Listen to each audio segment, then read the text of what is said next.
وبما أني قادري أقول أدرك عبدك جيلاني أدرك عبدك جيلاني.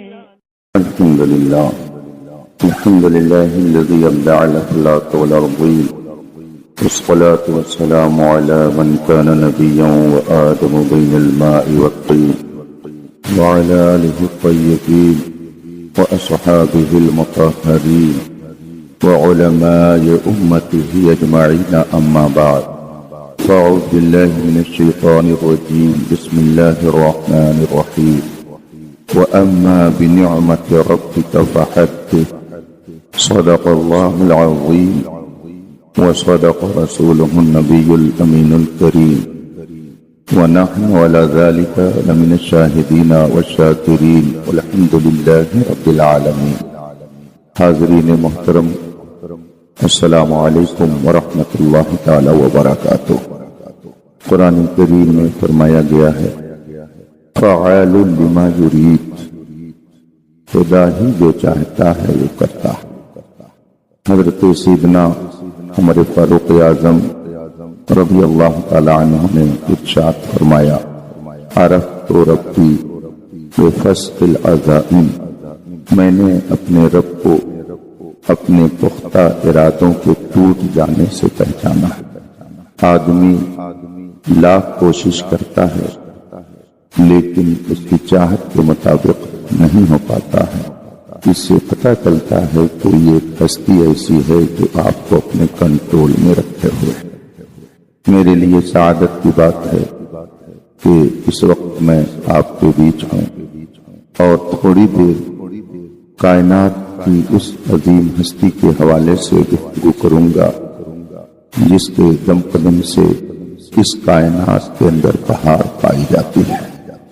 آئیے اسی بے مثال ہستی کی بارگاہ میں درود و سلام کا نذرانِ عقیدت پیش کریں اور پڑھیں. اللہم صلی علی سیدنا و مولانا محمد معدن الجود والکرم وآلہ الکرام اجمعین.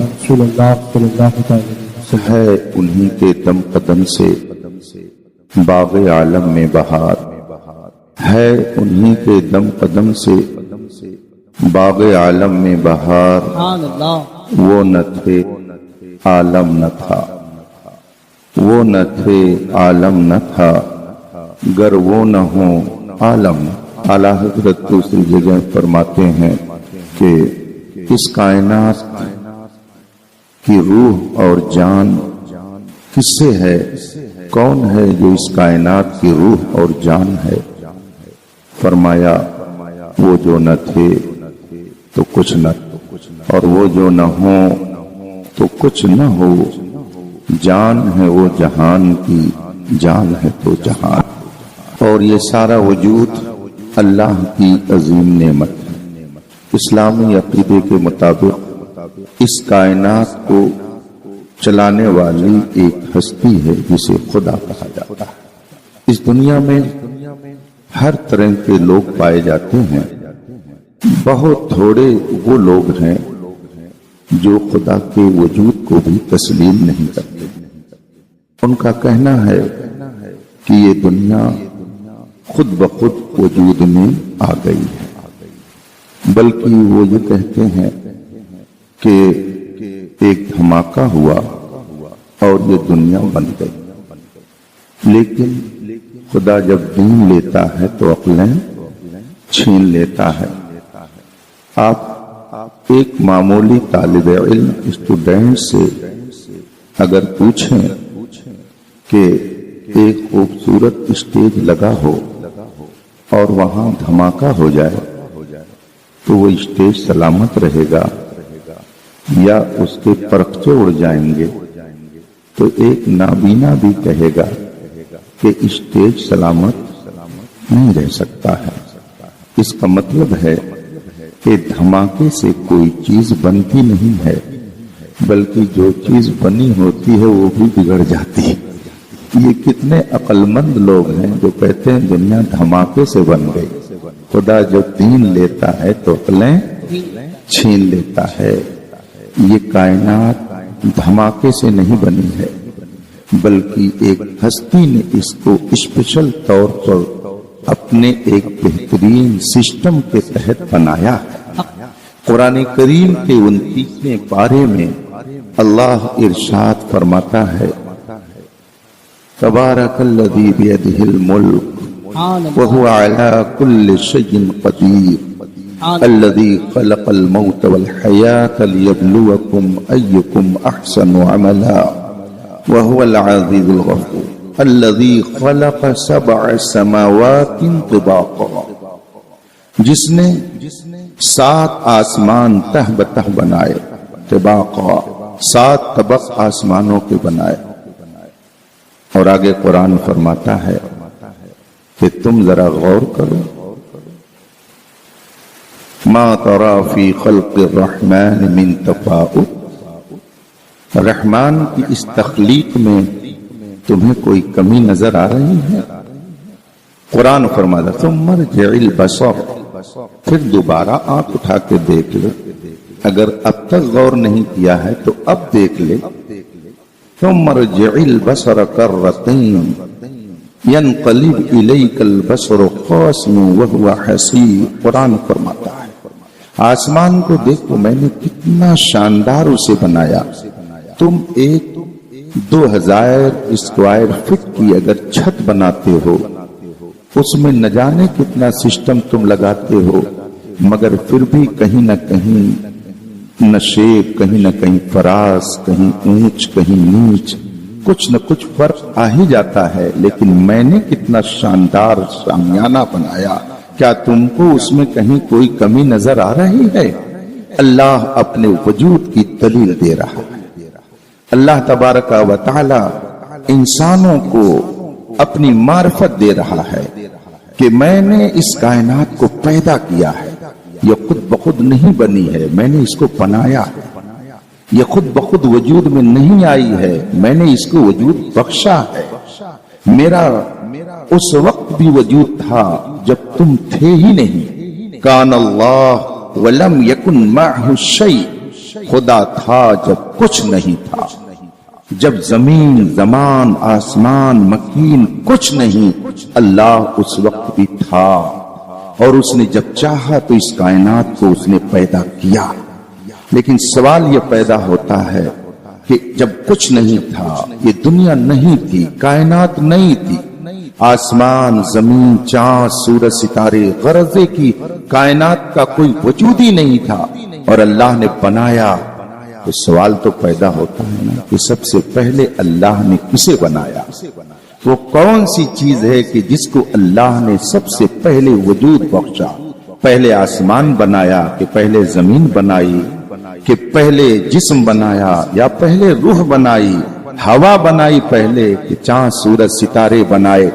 پوری دنیا کی سائنس مل کر اگر اس کا جواب دینا چاہے تو قیامت آ جائے گی، مگر وہ سائنس اپنی عقل کے بلبوتے اس کا جواب نہیں دے سکتی ہے۔ اس کا جواب وہی دے گا جس کو رب نے اسپیشل طور پر اس کا علم عطا فرمایا ہوگا۔ اب آئیے دنیا کے تمام سائنسدانوں کو اکٹھا کیجیے اور ان سے پوچھئے زمین پہلے بنی کہ آسمان پہلے بنا؟ وہ اٹکل پچھو اپنے دماغ سے، اپنی سوچ سے، اپنی سمجھ سے کچھ جواب دے سکتے ہیں، لیکن اس پر ان کو بھی اطمینان نہیں کہ جو میں کہہ رہا ہوں وہی صحیح ہے۔ آئیے اس ہستی کی بارگاہ میں کہ جس کا فرمان فرمان خداوندی ہے، وہ زبان جس کو سب ان کی کنجی کہیں، اس کی نافذ حکومت پہ لاکھوں سلام، وہ دہن جس کی ہر بات وحی خدا، چشمے علم و حکمت پہ لاکھوں سلام۔ آئیے اس سے پوچھیں کہ اس کا قول قول خدا ہے قول محمد قول خدا، فرمان نہ بدلا جائے گا، بدلے گا زمانہ لاکھ مگر قرآن نہ بدلا جائے گا۔ آئیے اس سے پوچھیں جس نے جو فرما دیا زمین پھٹ سکتی ہے، سمندر کا دھارا بدل سکتا ہے، آسمان کے تارے زمین پر ٹوٹ کر گر سکتے ہیں، سورج کی شعاعیں ختم ہو سکتی ہیں،